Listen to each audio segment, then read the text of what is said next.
आज के anime series में हम देखने वाले हैं कि कैसे जब अर्थ पूरे तरीके से डूब जाएगा तो इंसान कैसे सरवाइव करेंगे। ये टोटली फिक्शनल एक एनीमे है जो कि बहुत अच्छे तरीके से बनाई गई है और इसमें टोटली 24 एपिसोड है। आज हम एपिसोड 1 एक्सप्लेन करने वाले हैं। एपिसोड 1 के स्टार्टिंग में कुछ लोगों को दिखाया जाता है जो कि अपनी लाइफ बहुत नॉर्मल तरीके से जी रहे होते हैं और वो सभी सिटी में रहते हैं। इस सीन के थोड़ी देर बाद एक बच्ची को दिखाया जाता है जिसका कि नाम नोत्सु होता है और वो बेहोश रहती है। जैसे ही वो उठती है तो उसे एक औरत दिखती है और वो कहती है कि अच्छा हुआ तुम उठ गई, अब चलो जल्दी से यहाँ से। जिसके बाद वो वहाँ से उठकर उसे फॉलो करने लगती है। वो औरत एक बोट में जाती है और नात्सु को भी बोलती है उसके साथ जाने के लिए। नात्सु जैसे ही उस बोट में कूदती है वो नीचे गिर जाती है और वो डूबने लगती है।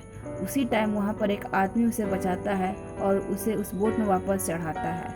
वहाँ पर यह भी बताया जाता है कि जब तुम लोग आँख खोलोगे तो या तो हेवन में रहोगे या हेल में रहोगे, बट उन्हें कुछ भी समझ नहीं आ रहा होता है कि ये क्या हो रहा है।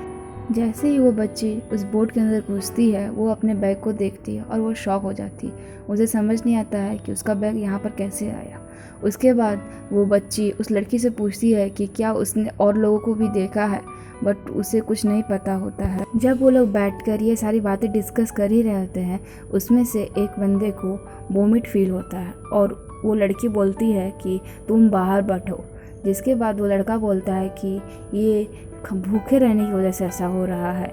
और वो लड़का ये भी बताता है कि उसे ये समझ नहीं आ रहा है कि वो अपने लास्ट नाइट में तो बारबेक्यू खाया था, बट फिर भी उसे इतनी भूख क्यों लग रही है। उधर दूसरे लड़के को भी याद आता और वो बताता है कि मैं तो सोने वाला था बट पता नहीं कैसे मैं यहाँ पर आ गया। नात्सु को भी यही याद आता है कि वो सो रही थी और अपनी बिल्ली भी अपने साथ रखी थी। इसके बाद उस लड़की को भी कुछ याद नहीं रहता, वो ऐसा बताती है। उसके बाद वो लड़की कहती है कि हमें लैंड ढूंढना होगा ताकि हम वहाँ पर रह सकें और खाने के लिए ढूंढ सकें। वो लोग एक लैंड देखते हैं और वहाँ पर जल्दी से बोट को यूज़ करते हुए जाते हैं। जिसके बाद कि वो लोग एक पहाड़ पर चढ़ते हैं और उसके बाद अगले दिन का सीन दिखाया जाता है जहाँ की वो लड़की बताती है कि अगर सन उधर साइड से उग रहा है तो ऑफ कोर्स वो ईस्ट ही होगा। और उसके बाद वो लोग एक दूसरे को इंट्रोडक्शन देते हैं। ये लड़का बताता है कि इसका नाम आर्टसी है और बच्ची बताती है कि उसका नाम नोत्सु है। जिसमें से वो जो आखिरी लड़का रहता है वो बताता है कि उसका नाम सेमीमारू है। और उसके बाद जो सेमीमारू होता है वो नात्सु को परेशान करने लगता है और नात्सु थोड़ा डर जाती है। आर्टसी उसे रोकता है नात्सु को परेशान करने के लिए। जिसके बाद कि दोनों के बीच में लड़ाई शुरू हो जाती है, बट वो जो बड़ी लड़की होती है वो कहती है कि तुम दोनों लड़ना बंद करो और यहाँ पर खाने के बारे में सोचो। पहले वो लड़की बताती है कि हमें पानी के लिए ढूंढना होगा और वो दो ग्रुप में डिवाइड होते हैं जिसमें कि आर्टसी और नात्सु दोनों साथ में जाते हैं और वो लड़की और सेमीमारू दोनों साथ में जाते हैं पानी ढूंढने अलग अलग डायरेक्शन में। जिसके बाद कि ये दिखाया जाता है आर्टसी और नात्सु दोनों एक दूसरे से बात करते हुए जाते हैं।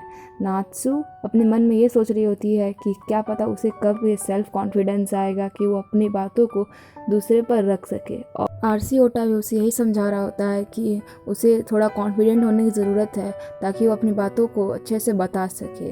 जिसके बाद ये दिखाया जाता है कि आरसी और नात्सु दोनों को पानी का एक झरना मिलता है और आरसी नात्सु को कहता है कि जाओ तुम उन लोगों को बुला के लाओ। जब आरसी उन लोग दोनों को देखती है कि वो लोग वहाँ से डायरेक्टली जा रहे हैं, वो चिल्लाने का ट्राई तो करती है बट उसे इतना कॉन्फिडेंस नहीं रहता है कि वो जब चिल्लाएगी तो वो लोग सुन लेंगे। तब तक वहाँ पर आरसी आ जाता है और वो चिल्ला के उन लोगों को बुला लेता है। जिसके बाद वो लोग वहाँ पर पहुँच जाते हैं। पानी मिल जाने के बाद वो लड़की उन लोग वो खाना ढूंढने के लिए कहती है, जिसमें कि आरसी और नात्सु दोनों मिलकर खाना ढूंढने के कहती है और सेमीमारू को लकड़ियाँ जलाने के लिए कुछ घास फूस लाने कहती है। सेमीमारू नात्सु को डराते हुए कहता है कि तुम जल्दी से घास ढूंढो लकड़ियाँ जलाने के लिए। जिसके बाद नात्सु डर जाती है और चुपचाप घास ढूंढने लगती है। जब वो घास ढूंढ रही होती है तभी वहाँ पर वो लड़की आती है और उससे कहती है कि मैंने तुम्हें सामान लाने को कहा था खाने के लिए और तुम्हें घास क्यों कर रही हो। जिसके बाद वो बताती है कि सेमीमारू ने उसे ये करने के लिए कहा है। वो लड़की नात्सु को कहती है कि तुम्हारे अंदर कॉन्फिडेंस नहीं है और तुम्हें कॉन्फिडेंस की बहुत ज़रूरत है। अगर तुम अपने अंदर सेल्फ कॉन्फिडेंस नहीं लाओगी तो तुम्हें ऐसे सब डराते रहेंगे, और उसे डांटती भी है। जिसके बाद कि नात्सु रोते हुए वहाँ से खाने के लिए ढूंढने चली जाती है, और इधर आर्सी को खाना मिल भी जाता है। वो एक केले के पेड़ पे केला तोड़ रहा होता है और वो केले के पेड़ को सीधा काट ही डालता है क्योंकि वो चढ़ नहीं पा रहा होता है। उसके बाद दूसरी साइड में एक लड़की को दिखाया जाता है जो कि बहुत तेज़ी से भाग रही होती है, और उसके पीछे बहुत सारे बग्स पड़े होते हैं और वो बहुत बड़े बड़े होते हैं। वो लड़की कंटिन्यू भाग रही होती है और एक झरने के पास आके रुक जाती है। उसे लगता है कि वो बग्स जा चुके हैं और वहाँ पर बॉटल में पानी भरने लगती है, जहाँ की वो देखती है कि एक बहुत बड़ा बग उस पर अटैक करने वाला है। तभी वहाँ पर एक आदमी अपने तीर धनुष को यूज़ करते हुए उस बग को मार देता है और उसे वहाँ से भागने को कहता है। उस लड़की का नाम हाना होता है और वो एक दूसरे को बचाते हुए वहाँ से निकलते हैं। जब वो लोग वहाँ के और 2-3 बग्स को मार देते हैं तो वहाँ का जो लीडर होता है उनके ग्रुप का, उन पे एक बग अटैक कर देता है और उसे चोट भी लग जाती है। जिसके बाद कि वो लीडर बहुत ज़्यादा गुस्सा में हो जाता है और वहाँ से वो लोग चले जाते हैं। जिसके बाद उन लोग का दूसरे ग्रुप के मेंबर को दिखाया जाता है, जहाँ की एक बच्चा रहता है और एक बच्ची भी रहती है। वो बच्ची बेहोश रहती है, उसकी मम्मा भी रहती है और दूसरे ग्रुप के मेंबर्स भी रहते हैं, जिसमें कि वो हाना जो होती है वो सबको पानी देती है और वो बच्चा पूछता भी है कि क्या सब कुछ ठीक रहा। जिसके बाद कि वो आदमी उस बच्चे को बताता है कि उन लोगों पर एक बग्स ने अटैक कर दिया था और वो बच्चा डर भी जाता है। उसके बाद उनके लीडर को दिखाया जाता है और वो लीडर कहता है कि हमें यहाँ से जल्दी जल्दी निकलना होगा और किसी सेफ जगह जाकर रहना होगा। जब हाना इसे यह कहती है कि आज निकलना सेफ़ नहीं होगा क्योंकि उसे ऐसा लगता है कि आज बहुत बड़ा तूफ़ान आने वाला है, बट वो लीडर उनकी बात नहीं मानता है और हाना को मारता भी है। जिसके बाद एक लड़का भी हाना का साथ देता है तो वो लीडर उस लड़के को भी मारने लगता है और वो लोग डर के मारे वहाँ से चुपचाप निकल जाते हैं। जिसके बाद ये दिखाया जाता है कि एक रात जब हाना चुपचाप बाहर बैठी हुई होती है तो वो लीडर आके उसे मारने वाला होता है।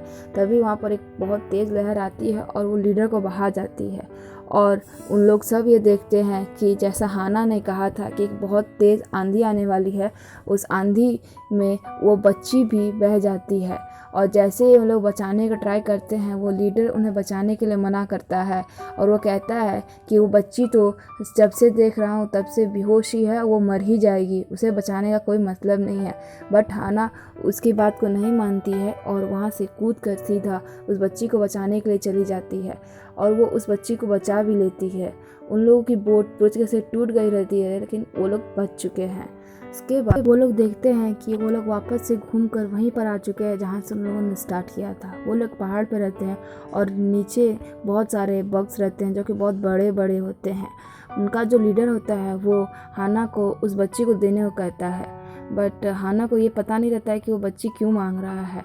जब हाना उसे पूछती है कि तुम्हें ये बच्ची क्यों चाहिए तो वो कहता है कि मैं इन बग्स को दे दूँगा ताकि हम जा सके, बट हाना उसे मना कर देती है और उन दोनों के बीच में लड़ाई भी स्टार्ट हो जाती है, जहाँ पर कि एक आदमी भी हाना को सपोर्ट करता है और उस लीडर से उस बच्ची को बचा रहा होता है। बट हाना बहुत गुस्से में होती है और लीडर को किक भी कर देती है। जिसके बाद लीडर जो होता है वो थोड़ी दूर जाकर खड़ा हो जाता है, बट वो लीडर किनारे में खड़ा होता है और वो सीधा उन बग्स के पास गिर जाता है। जिसके बाद कि वो लोग बहुत डर जाते हैं और वो लोग वापस उसी जगह पर आ जाते हैं। इधर हाना बहुत ज़्यादा शॉक होती है और उसे ऐसा लगता है कि उसके वजह से ये सब कुछ हुआ और वो उसका लीडर भी उन्हीं की वजह से उस बग्स के पास गिर गया है। अभी ये लोग ये बात कर ही रहे होते हैं तभी वो लोग देखते हैं कि उनका लीडर वापस आ रहा है और वो लोग ये चीज़ देख कर बहुत ज़्यादा शॉक हो जाते हैं। उन लोगों को बिलीव नहीं होता है कि वो लोग कैसे ज़िंदा रहा। उसके बाद दूसरे सीन में कुछ और लोगों को दिखाया जाता है जो कि एक बॉक्स में बंद रहते हैं और वो निकलते हैं वहाँ से। उनके हाथों में गन होती है और एक आदमी जब गेट खोलकर उनके रूम में जाता है तो वो लोग उसे शूट कर देते हैं। आगे का सीन हम एपिसोड 2 में देखेंगे।